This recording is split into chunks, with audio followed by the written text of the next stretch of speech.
दोस्तों, आप जानते हैं कि नवंबर में चुनाव बिहार का होने वाला है। ऐसा ऐलान कर सकता है चुनाव आयोग है। लेकिन चुनाव के माहौल में कई सर्वे आ चुके हैं कि कौन सरकार बना सकता है। तो एक तो जितने भी गठबंधन हैं, चाहे एनडीए हो, चाहे महागठबंधन है, दोनों में आपसी लड़ाई खूब चल रही है। दोनों तरफ आपस में ही, मैं नहीं कह रहा हूँ एक-दूसरे से, आपस में ही सिर फुटोगल भी चल रहा है। किसी में ज़्यादा, किसी में कम, लेकिन दोनों तरफ चल रहा है। अब सवाल ये उठता है उसके बावजूद भी जो सर्वे आया वो क्या कहता है? पहले जेबीसी का सर्वे आया था, उसने बताया था कि 136 जो है मतलब उसके हिसाब से क्लियर मैंडेट जो है एनडीए गवर्नमेंट को मिल रहा है। लेकिन अभी एक और सर्वे आया लोकपाल का, उसमें ये दिखाया गया कि दोनों जो एनडीए है और जो महागठबंधन में कांटे की टक्कर है, लेकिन उन्होंने एज दिया है महागठबंधन को। महागठबंधन को 39 से 42% वोट मिल रहा है और उनके हिसाब से जो एनडीए है उसको 38 से 41% वोट मिल रहा है, वोट शेयर। उसी तरह अगर देखेंगे तो उनको 126 के आसपास मतलब 118 से 126 और इनको भी 115 से लेकर 122 तक सीट मिल रहा है। 243 का सीट है तो उसके आधा में। तो दोनों को देखा जाए तो उन्होंने एकदम कांटे की टक्कर दिखाई है।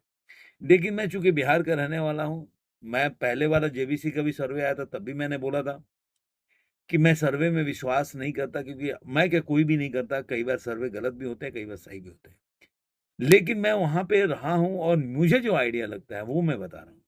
मैंने कोई सर्वे नहीं किया लेकिन जहाँ मैं गाँव का रहने मतलब गाँव में रहता हूँ, शहर में मेरा घर है और मैं बिहार में पूरे रिलेटिव वहीं रहते हैं। तो जो मैं बता रहा हूँ, जो मैंने फ़ील किया वो मैं बता रहा हूँ कि वहाँ पे एनडीए की सरकार बनेगी नीतीश कुमार के नेतृत्व में। अब नीतीश कुमार हो सकता है कि एनडीए के पार्ट मतलब मुख्यमंत्री बने ना बने अलग बात है, लेकिन बीजेपी ने ऐलान किया है कि उनके नेतृत्व में चुनाव लड़ रहे हैं।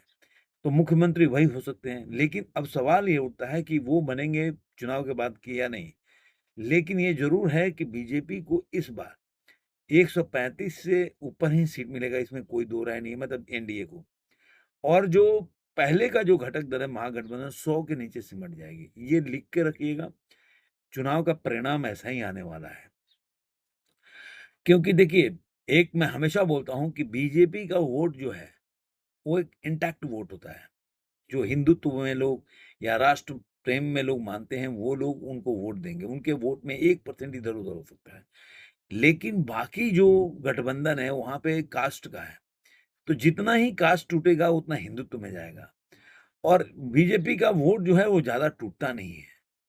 तो कास्ट टूटने का क्या होता है कि अगर इधर के कास्ट के अगर जैसे कि महागठबंधन में देखेंगे तो आरजेडी बहुत मजबूत है। तो कास्ट इक्वेशन क्या है? मुस्लिम यादव।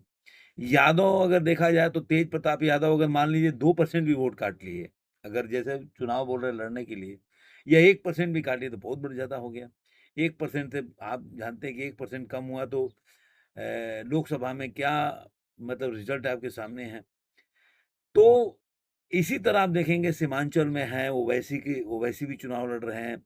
उसके अलावा अरविंद केजरीवाल भी ताल ठोक रहे हैं, मायावती भी ताल ठोक रही हैं और प्रशांत किशोर हैं ही। तो ये सारे जो वोट कटेंगे वो अगेंस्ट द एनडीए।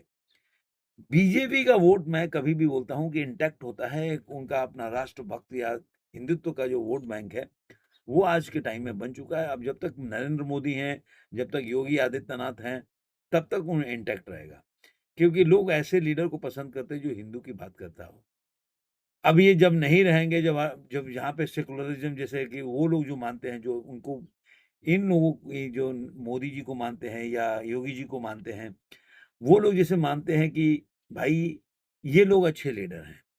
तो जो ऐसे लोग इनको मानते हैं, वो मानते हैं कि जो वाजपेयी जी थे थोड़ा-सा ढुलमुल थे, उस तरह के नहीं थे वो, जिस तरह से ये लोग एकदम हार्डकोर हिंदुत्व की बात करते हैं। तो जब तक ये लोग हैं, तब तक तो ये इंटैक्ट रहेगा। वाजपेयी जी के टाइम में क्या हुआ, वाजपेयी जी कन्फ्यूज़ हो गए थे अपने टाइम में, इसलिए लोगों ने जो बोलते हैं ना, राम मंदिर पे भी कन्फ्यूज़न आने लगा था, कई मुद्दों पे उनका कन्फ्यूज़न आने लगा था। तो इससे उनके वोट जो है, हिंदुत्व वोट बिखर गया। लेकिन अभी आज के टाइम में बिखरता हुआ नहीं दिख रहा है। तो देखते हैं आने वाले चुनाव के परिणाम क्या होते हैं।